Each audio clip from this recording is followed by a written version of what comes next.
only submission I've ever seen him hit is a neck crank, okay? That is a giant dick move, zero technique. You'd think a black belt would be able to hit, some type of choke, some type of joint lock. And so there you have it. I mean, it's literally a competition. He was supposed to beat him in under a minute. It's 3.5 minutes against a man perhaps of equal size, but with zero training experience. I mean, a brown belt versus a noob, how can you not submit him with ease at any time that you want? He has been on the record saying how great he is and everything, and how everybody else sucks, and he puts people down. So it just is nice to knock this guy down a peg. And so look, he's just being honest. He doesn't want to put him down. He's just critiquing what he sees. Is Mike Israetel going to say, hey, that was my first draft. That was my warm-up. You can't critique that. And so is it Chad Jiu-Jitsu's responsibility to now text Dr. Mike in private and say, was that your best work? Was that your final jiu-jitsu moves? Oh, you're critiquing the first draft video. I was warming up. Guys, you see how stupid that sounds? He's watching Dr. Mike, whatever footage he could find, and he's critiquing it. Honestly, is this a hit piece? Is he doing this in bad faith? I mean, this is what Mike's been saying all along. Solomon, it was in bad faith. It was a critique. He was not being fair. You're going to say the same thing about him? Are you going to say the same thing about everyone who critiques you? If you don't want critiques like this, post a video of you doing jiu-jitsu against other black belt jiu-jitsu fighters of your size. There are none because it's a fraudulent black belt given by a gym that doesn't care. Anyone can get a black belt if you buy it from them all. Not saying he doesn't know any jiu-jitsu whatsoever. I agree with the people in the comment section. Probably at a blue belt level. Not white, but blue. And if he keeps trying, perhaps practices some moves, some flexibility, he could go up to purple, perhaps even brown, but does anyone think he'll ever actually earn a black belt in a legit gym that actually cares about the quality of their fighters? I'll let you to decide. He thinks he's the funniest guy alive. All the stuff he says is just really weird, gay references or how he's, Jewish or something. And it's just, it's not funny. I mean, that's a general critique of Mike Israetel. Crazy, weird, gay jokes, talking about Jews and making fun of weird situations. That's Mike. I don't like guys with big upper bodies. And I actually look at legs. Like, if a guy has big, like, bitch, shut the fuck up. Where have you been my whole life to get me laid? Nowhere. But Dr. Mike, you were not always famous and wealthy, and you're really short and ugly. Yeah, I know, goddammit. It's not funny. And that is not a critique in bad faith. It's just what we see. I got a little qualm with the title. Pro bodybuilder versus pro Brazilian Jiu-Jitsu. How is he a pro in Brazilian Jiu-Jitsu? And so Mike previously stated that he doesn't do it for views, right? He doesn't do it for views. And so why lie on the title? To create clickbait title, a pro jiu-jitsu fighter versus a pro bodybuilder. Enrique! It's a lie. Mike is not a pro. At that time, he's a brown belt. Black belts are not even professionals. He's not being paid to fight. How is he a professional fighter if he has a brown belt and doesn't fight in competitions? He isn't paid to fight, and so that is a lie. But yet Mike will critique my title saying, hey, it's clickbait. That isn't right. And so which one of us is actually doing it for money? Both. The answer is both. We're both doing this for money. Why would you post 4,000 plus videos if you don't care about money? If you didn't care about money, none of the videos would be monetized and you wouldn't be selling anything. And so if you do, you care about money. And so if you say that you don't, you are lying. That is a crazy guard pull. Just freaking no connection. Flops backwards. Let's watch that again. Notice, he flops backwards. Flops. He doesn't gracefully fall down. He doesn't place himself to the floor. He essentially falls over and perhaps knocks himself out. This is not the move of somebody with a black belt. Like, if I were to be tripped, I would do a dive roll. I would fly in the air, tuck my chin in, and roll off of my back. I wouldn't just flop down. These are things I taught elementary students in PE class. You don't just fall down like a lard. What is going on? By the way, let's just admire this muscle belly that's on Dr. Mike, okay? That is not a muscle belly. That is 20 pounds of body water. Has this guy not done any research? Mike Israetel did not have a muscle belly, 20 pounds of body water, of which he got rid of by sucking out the fat cells during his last surgery. We've seen that. Is your spiritual stance? Modern AI is us building God. I've had multiple conversations with GPT-4 that brought me to literal tears. I told it that I can't wait for it to be embodied in a robot so I could properly give it a hug because it's so polite, it's so kind, it's so wise, it's so helpful. A muscle belly, something that my father had back in the day. He called it loose muscle. So he used to say, hey, you think you're so strong? I have loose muscle. And he would stand up and he would grab his stomach. I don't have quite the belly. And he would grab it. He would say, see this loose muscle? And he would go up to a door. You know those doors with the handle and you push like this, the metal handle. You have to push, almost like a bench press. And so at my school, it had the handles. And so he would approach the door with the loose muscle and he would, boom, he would pop his stomach out and slam open the door, swing wide open, hitting the other side. He said, see, loose muscle. You thought that was fat. It is loose muscle. Muscle of which I can control and move. It's just not as firm as yours. And being a kid under the age of 10, I didn't know the difference. I thought, wow, it's pretty impressive. It is loose muscle.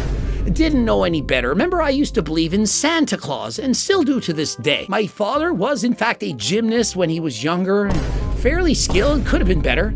But one thing he was good at, he was the triple backflip. And so he said to his students in grade 8, I'm going to perform a triple backflip for you if you're good for all class. You know, you pay attention. And so end of the class, he said, are you ready for it? Now, don't blink. You won't want to miss it. It's very, very fast. And so he stands and he's warming up and he's swinging the arms. He says, are you ready? Are you ready? And whew, looks at the students, points at the front of the class.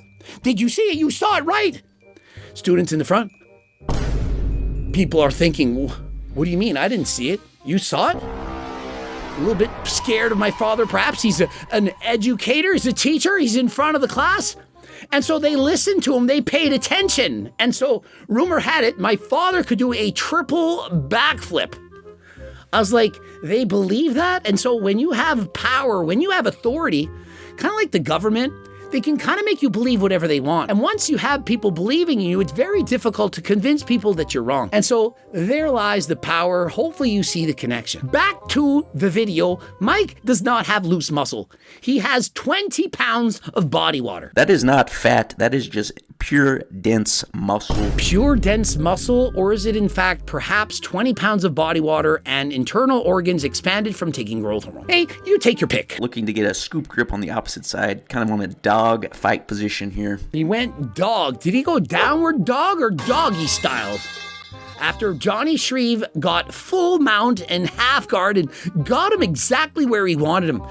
This is a strange sport. These descriptions are what I do with Mepsigram in the boudoir. With that deep half, comes up on top. The deep half and gets up on top and squirming. I mean, what's next? Is it gonna say the throat goat comes all over his stomach? Back flips up. Good job not accepting that bottom position, huh? I mean, why would you accept the bottom position when you could clearly get up on top? I mean, sometimes people like being a bottom. I know Wes Watson is into that. And they go, Not a bad idea. Just freaking don't accept bottom position. I suppose when it's two men, most often people will want to be the top. I mean, however, some men like to be a bottom. Oh my gosh, the guy, Dr. Mike pulls, and the guy just pulls him on top of him. He pulls out on top of him, thankfully not all over his stomach. You could see the indentations of his doctoral degree on his head. And you can see Mike's brain going through his forehead. It's protruding through. That is the mark of a man with an IQ well above 160, perhaps above 180. His brain is popping through. He's using it to think of his next move. After all, he has a brown belt at this point in Brazilian Jiu-Jitsu. I mean, this is 2 minutes of wrestling against a complete newbie, a white belt. The bottom has more energy, more cardio than the man on top. The man who's been training for years, who's nearly got a black belt at this point. How's that possible? How is he gassed? What have they actually done? Well, it all makes sense now. He ran over 5 minutes for just half a mile. This is the mark of someone with absolutely no cardio, no fitness, no training, no nothing. By the way, he has great weightlifting and bodybuilding advice, muscle building advice. Obviously, he's a friggin' doctor. Isn't it ironic that this video was recorded 7 months ago before the scandal?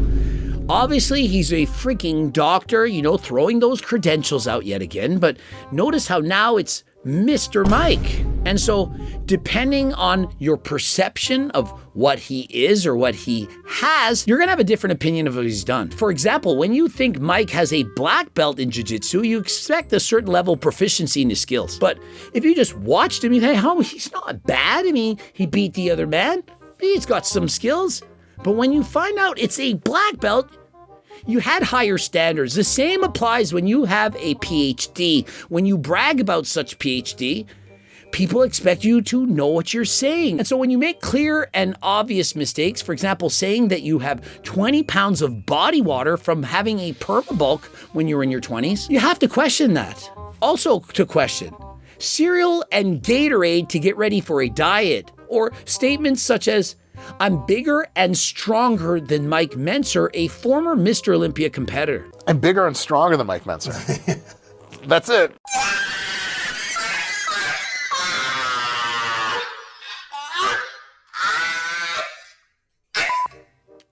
You're not bigger, you're not stronger. Where would he get that? Does anyone think that Mike Mentzer couldn't bench 240 pounds for 3 reps? No, I don't want to watch live NBA games. That's gay. Why you gay? Insert the meme, hopefully.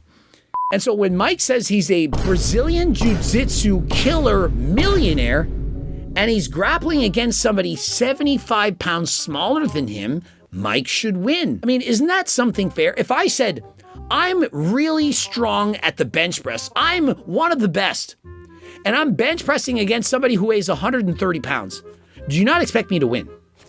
If I say I'm really good and I'm fighting against somebody much smaller than me, shouldn't I win? 30 seconds into this round, he's purple. Purple like an eggplant emoji. And so 30 seconds into the fight, Mike is already turning purple. I mean, where's his cardio? Is it too much trend? Why is he turning purple within 30 seconds of fighting? And so normally I would try to convince you to buy Turk Builder Max to give it a try. Remember, code Greg, 15% off and so on, help you build more muscle. Mike's already got a ton of muscle. He's already relatively strong. And so what I recommend is for him to get GO2 Max to improve his cardio. You saw him turning purple. He was lacking in cardio. He can't run a half mile in under 5 minutes. And so this would make the biggest difference in Mike Israetel's life. I do believe it would be far better for him than, for example, his genius shot. I think it's called Genius Shot. Perhaps it's named after Mike, who is clearly a genius. His IQ is well over 160, despite the fact that he had over 200 mistakes in his PhD thesis back in 2012, which is the year I turned IFBB Pro. And so if you're interested, Mike, in GO2 Max, use code Greg for 15% off. Now, if you want to make sure that you're healthy, not going to get a heart attack like Mike Israetel perhaps will from abusing steroids, get to Algo RX, code Greg 10% off. Not only will the doctors go over your blood work, you can also purchase, for example, a semaglutide or tirzepatide to help you to lose weight, or perhaps you need enclomiphene. You could get tadalafil, Viagra, and so on. And so if you're interested, click the link in the description. For coaching with Coach Greg, I've been coaching harder than last time. Click to apply right now. And of course, the cookbooks, the training books, all this stuff, head to the website. Subscribe, click the bell button, comment to boost the algorithm, like the video if you like to watch those 2 bloops. And until next time, I am out.